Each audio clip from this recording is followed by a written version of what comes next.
My name is Delia Hart, and I'm 31 years old. 6 weeks ago, I nearly died in my own kitchen, and the doctors couldn't figure out why. My heart stopped twice on the way to the hospital. They put me through 3 rounds of emergency treatment, pumped my stomach, ran every test they had, and somehow I came back. But when the toxicology report finally landed on my chart, the room went silent. This wasn't a stroke. It wasn't some freak reaction. Somebody poisoned me. And when I learned who held the spoon that fed it to me, I felt the floor drop out from under my whole life. Before I tell you everything, please take a second to like this video and subscribe to the channel, and let me know in the comments where you're watching from. It means more than you know. Okay, let me start from the beginning. That Sunday morning felt like any other. I lived just outside Asheville, North Carolina, in a little 3-bedroom house with a porch that creaks and a maple tree out front that my late father planted before I was born. I run a small bakery downtown, the kind of place where the regulars know your name and your dog's name too. I've been up since 4, the way I always am, because the sourdough doesn't proof itself. But that morning, I'd taken the day off. My family was coming over for brunch, and I'd been looking forward to it for weeks.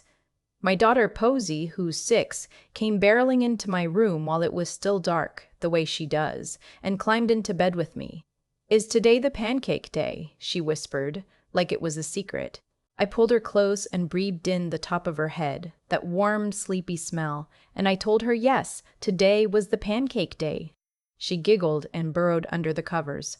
I had no idea, lying there with her tiny feet pressed against my shins, that within hours I'd be fighting for my life. My husband Marcus made the coffee while I got Posey dressed. He's a high school history teacher, a quiet man with big hands and a slow smile, the kind of person who reads the news out loud and gets genuinely upset about things that happened 100 years ago. When I came downstairs, he handed me a mug and kissed my forehead and said, "You look beautiful." I rolled my eyes at him because I was in pajamas with flour somehow already in my hair. But he meant it. He always means it. My mother arrived first, like she always does, with a casserole dish even though I told her I was cooking. Then my sister Annette came with her husband Greg and their twins. Annette's 2 years older than me. Growing up, she was the one who fixed my braids and lied to our parents about where I'd been on Friday nights. We'd had our distance over the years, the way sisters do, especially after Dad passed and the will got complicated, but she was still my sister. She walked into my kitchen that morning, set down a bottle of fancy sparkling cider, and hugged me so tight it almost hurt. "I've missed you," she said into my shoulder. I remember thinking how good it felt to hear that. We ate. Marcus burned the first batch of pancakes, and the kids thought that was the funniest thing in the world. My mother told the same story about the Christmas the turkey caught fire, and we all laughed even though we'd heard it 40 times. Annette poured the sparkling cider into little glasses for the adults and made a toast. "To family," she said, raising her glass. "To finally being close again." I drank mine down. It tasted a little bitter under the sweetness, but I figured that was just the brand. 20 minutes later, I knew something was wrong. It started as a tingling in my lips, then my fingertips. The kitchen felt too bright.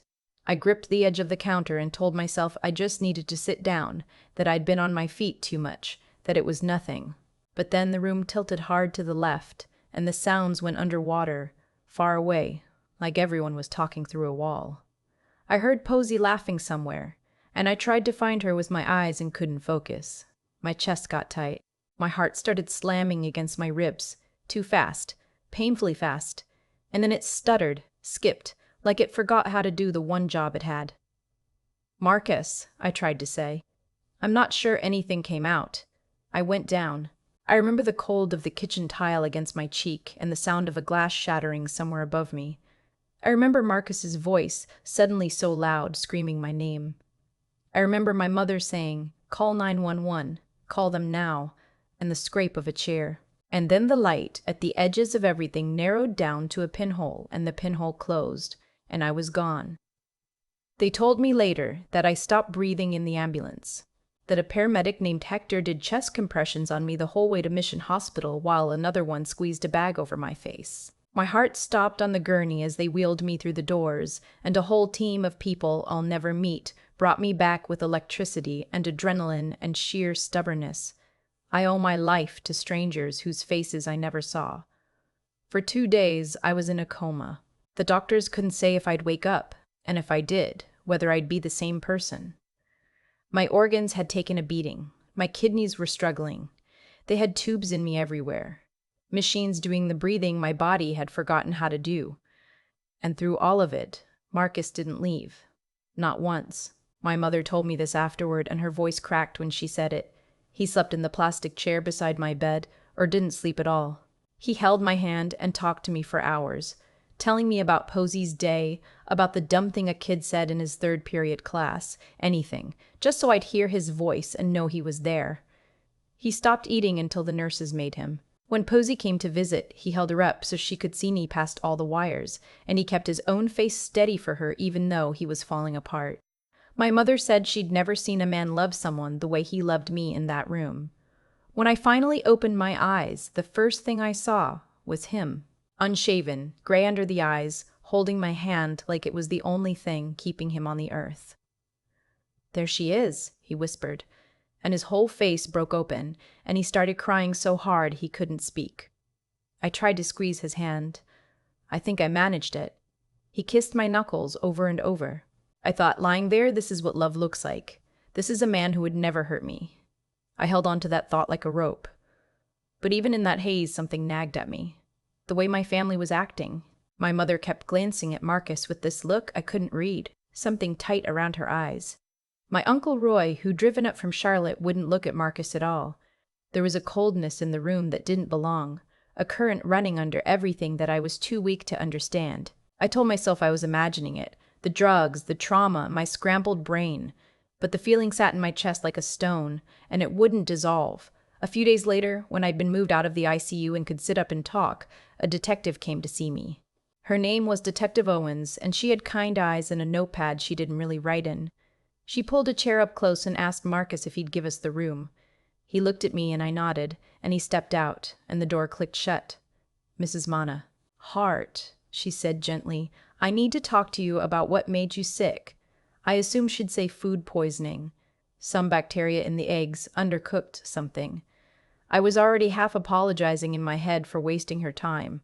"The toxicology came back," she said. "There was a substance in your system, a medication, in a dose far beyond anything therapeutic. It's not something that gets into food by accident, and it's not anything you were prescribed." She paused, watching my face. "Mrs. Hart, somebody put it there. This was deliberate." I remember the heart monitor beside me speeding up. I remember the words not making sense, like she was speaking a language I almost knew. "Deliberate," I repeated. My mouth had gone dry. "You mean somebody tried to—" "We believe someone tried to harm you, yes," she said, "intentionally." The door opened before I could even process it. My mother came in, and behind her my Uncle Roy and my sister Annette, like they'd been waiting in the hall for exactly this. And my mother looked at the detective and said in a voice I'd never heard her use, "We know who did it." I turned to her. "What are you talking about?" She wouldn't look at me. She looked at the detective. It was her husband. It was Marcus. The room spun for the second time in a week, except this time I was wide awake for it. "No," I said. "No, you don't know what you're saying." But Roy stepped forward, his jaw set. "Think about it, Delia. He's the one who manages your money. He took out that life insurance policy last year, didn't he? The big one. He's been the only one with you in that house every single day." He shook his head like he was sorry, but his eyes were hard. "We didn't want to believe it either." "He cooked that morning," my mother added, her hands trembling. "He was in and out of that kitchen all day. Who else could have done it?" I started shaking my head and I couldn't stop. "You're wrong. You're all wrong. He never left my side in that hospital. He sat in that chair for 2 days. Of course he did," Roy said. And there was something ugly in how reasonable he sounded. "That's exactly what a guilty man does. He performs." Detective Owens was watching all of this very carefully. "Mr. Marby, Hart did take out an increased life insurance policy 14 months ago," she said quietly. "That's a matter of record. It doesn't prove anything on its own, but it's something we have to look at." I felt like I was drowning. The insurance policy. I knew about that. We'd done it together after Dad died, after I saw how lost my mother was financially. How unprotected. We'd both taken out policies. Marcus had one on me, I had one on him. It was responsible. It was love, even. And now they were holding it up like a knife. Owen stood and went to the door and asked Marcus to come back in. When he did, when he saw all of their faces, I watched the confusion bloom into something else as he understood. "What's going on?" he said. "Mr. Market." "Hart," Owen said. "I'm going to need you to come down to the station and answer some questions." He looked at me. Just at me, like nobody else was in the room. "Delia, you don't think— tell me you don't think I don't," I said. The words tore out of me. I don't, I swear to God, I don't. But they took him anyway. 2 officers had been waiting outside, I realized. They didn't cuff him, but they walked him out with a hand on his shoulder, and at the door he turned around and looked at me with the most broken expression I have ever seen on a human face, and he said, "I would never hurt you. You're my whole life." And then he was gone, and the door shut, and I was alone with my family, who all let out a breath like something had been accomplished.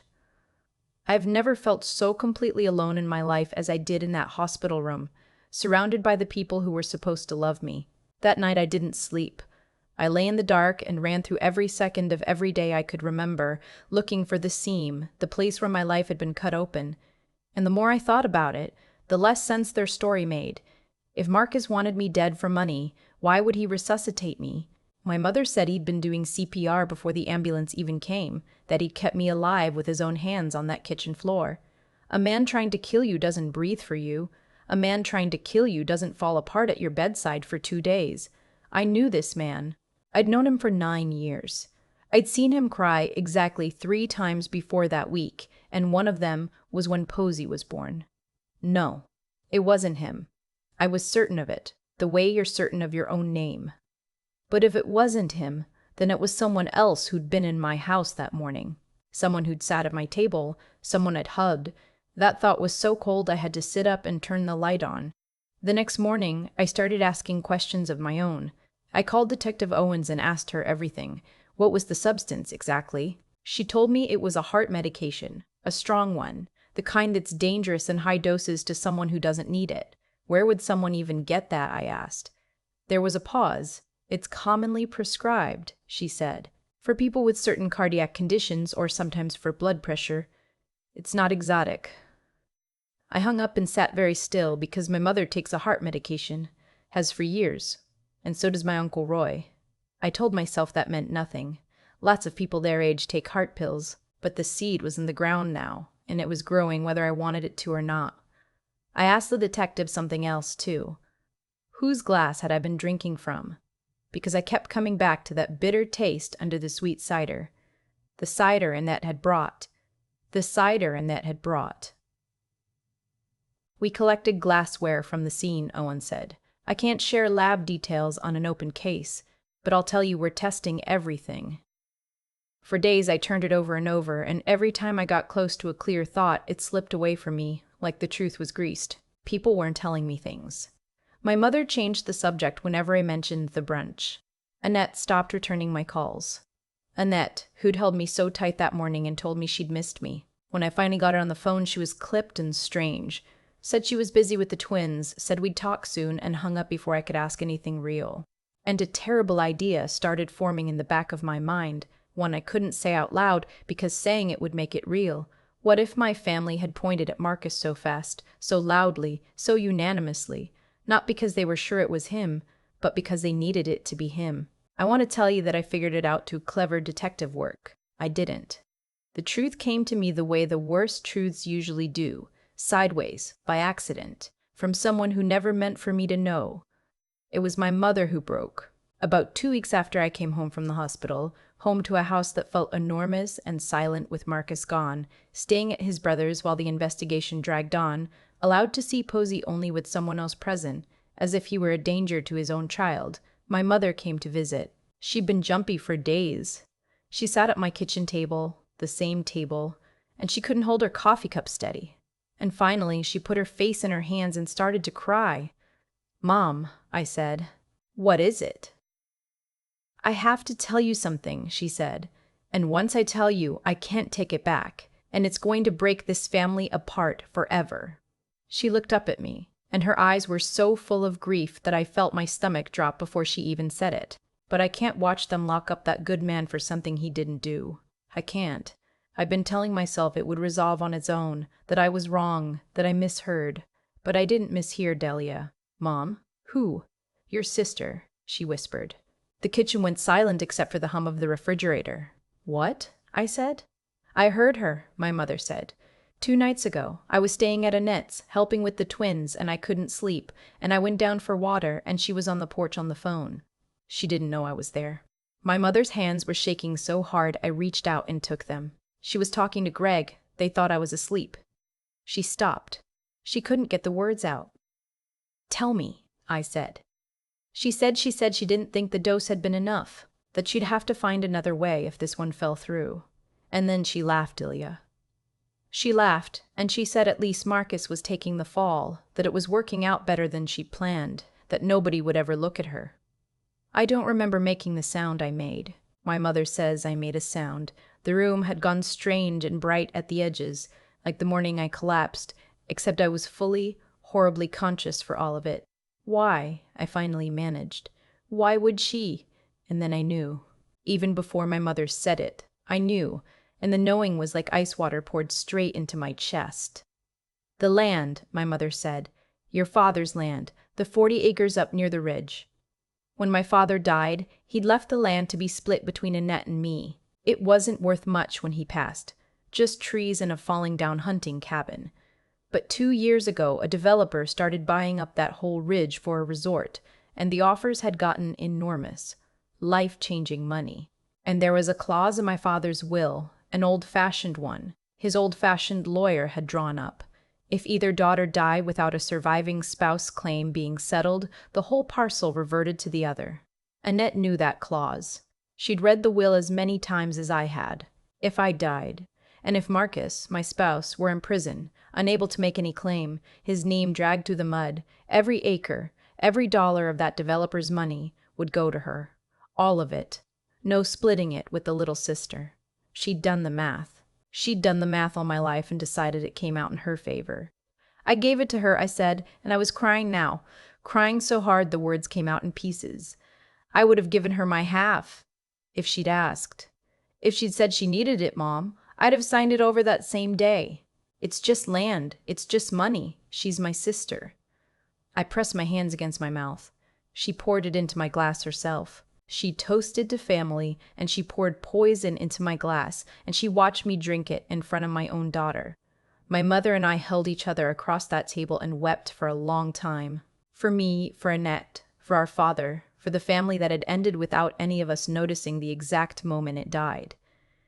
And then I wiped my face, because there was something that mattered more than my grief. "Mom," I said, "you have to tell the detective. Marcus is, I know," she said. "I know," she said. "I know," she said. I already wrote down everything I heard, the date, the time, every word, while it was fresh. I didn't want to forget a single thing. She reached into her purse with shaking hands and pulled out a folded piece of paper, pages of her careful handwriting. I was so afraid to use it. "She's my child too," her voice broke completely. "But you're my child too, and I will not lose you to save her, not like this."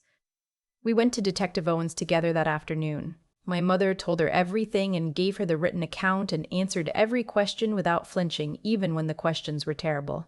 Owens listened and took it seriously, and told us that they'd already had questions of their own, that the lab had found Annette's fingerprints in a place they shouldn't have been, that the timeline around Marcus had never quite held together, that an officer doing a routine check had found a recent prescription refill that didn't match any condition Annette had ever been treated for. It moved fast after that. They brought Annette in. They brought Greg in. He cracked almost immediately, I heard later.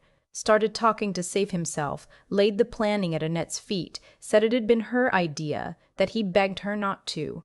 It didn't save him. They were both charged. The life insurance policy that had been used against Marcus turned out to mean nothing at all. The case against him evaporated like it had never been. They released Marcus on a gray Thursday afternoon. I drove to pick him up myself, even though I wasn't really supposed to be driving yet. He came out of those doors thinner, older, with a stillness in him that hadn't been there before. He stopped a few feet away from me, and neither of us moved, and then I crossed the distance and put my arms around him and felt him shake. "I never doubted you," I said into his chest. Not for 1 second. Not one. "I know," he said. "Your mom told me. That's the only thing that got me through." He held my face in his big hands and looked at me like he was checking I was real. I kept thinking, she knows me. Whatever else happens, Delia knows me. We went home. Peasy ran out the front door before the car even stopped and threw herself at her father, and he scooped her up and buried his face in her neck, and I watched the two of them and thought my heart might burst out of the chest that had nearly given up entirely 6 weeks before. Annette took a plea in the end. Greg too. They'll be gone for a long, long time. Decades, the both of them. I won't tell you I felt triumph when the sentences came down, because I didn't. I felt like someone had died, because in a way someone had. The sister who fixed my braids. The sister who covered for me. The girl who shared a bunk bed with me and held my hand through thunderstorms. That person was always tangled up with the woman who poisoned my cider, and I had to mourn them both at once. The developer's offer on the land still stands. I haven't decided what to do with it. Some days I think I'll sell it and put every cent in trust for Posey and the twins, because the twins are innocent in all of this, and they're going to grow up without a mother and father, and that is not their fault, and I will not let them carry it. Other days I think I'll just let the trees grow and never touch the money at all, and let that ridge stay wild the way my father loved it. What I've decided, what I know for sure, is this. Marcus and I are okay. Better than okay, in the strange way that surviving something can weld two people together. We renewed our vows in the backyard this spring, just us and Posey and my mother and a few friends, under the maple tree my father planted. Nothing fancy. I cried through the whole thing. So did he. But I'd be lying if I said I came out of this hole. There's a part of me that flinches now when someone hands me a drink. A part of me that scans a room full of people I love and wonders, just for a second, who among them is doing the math. The person who tried to kill me wasn't a stranger in a dark parking lot. She was the maid of honor at my wedding. She was the first person who ever taught me how to be brave, and the lesson I carry now, the one I'd give anything not to have learned, is that the people closest to you can hold both things at once. Real love and real betrayal. And you may never see the second one coming until it's already in your glass. I survived it. I'm grateful every single day that I survived it. But a part of me is still lying on that kitchen floor. And I think a part of me always will be. The thing I keep coming back to on the quiet nights is the toast. Annette raised her glass and said, "To family." And I drank because I trusted her. I want to be honest about what that taught me. Because it cost me too much to keep to myself. What happened to me wasn't bad luck. It was a chain, link by link. My father left land split between two daughters. A developer came with money big enough to change a life. My sister looked at that money, looked at me, and made a choice. Greg went along with it instead of stopping it. None of it fell from the sky. Every step had a hand behind it, and the hands belonged to people who decided that what they wanted mattered more than what was right. That's the part I can't unsee now. Betrayal isn't a storm that just rolls in. It's a series of small surrenders where someone keeps telling themselves the next wrong thing is fine until poisoning your own sister's glass feels like math. So when people ask me what I learned, I tell them 3 things because they're the 3 things that actually saved me. The first is that your character is the only thing nobody can take from you. Annette had more money waiting than I'll ever see, and she ended up with nothing worth having. Marcus had everything stripped away, his name, his freedom, his daughter, and he kept the one thing that mattered, which was being a man who didn't do it. In the end, that's what set him free. Doing right when it costs you is not weakness. It's the only foundation that holds. The second thing is that I had to think clearly when everyone around me was certain. My whole family pointed at my husband, loudly, all at once, and the easiest thing would have been to believe them and let myself off the hook of having to figure it out. But the story didn't add up. A man who wants you dead doesn't breathe air back into your lungs on a kitchen floor. I had to trust what I knew over what I was told and quietly keep asking questions nobody wanted me to ask. That kind of clear-eyed stubbornness is something you can build. I am still building it. And the third thing is endurance. There were mornings after I came home when getting out of bed felt impossible, when the house was too quiet and my own sister had tried to end me. But I kept showing up. For Posey, for Marcus, for myself. Survival isn't one dramatic moment. It's 1,000 ordinary mornings where you choose to keep going. I lost a sister. I won't pretend that hole ever fully closes. But I kept my husband, my daughter, and my own sense of who I am. If you take anything from my story, let it be this. Guard your integrity, keep your head clear when the crowd is loudest, and don't quit on yourself, even on the kitchen floor.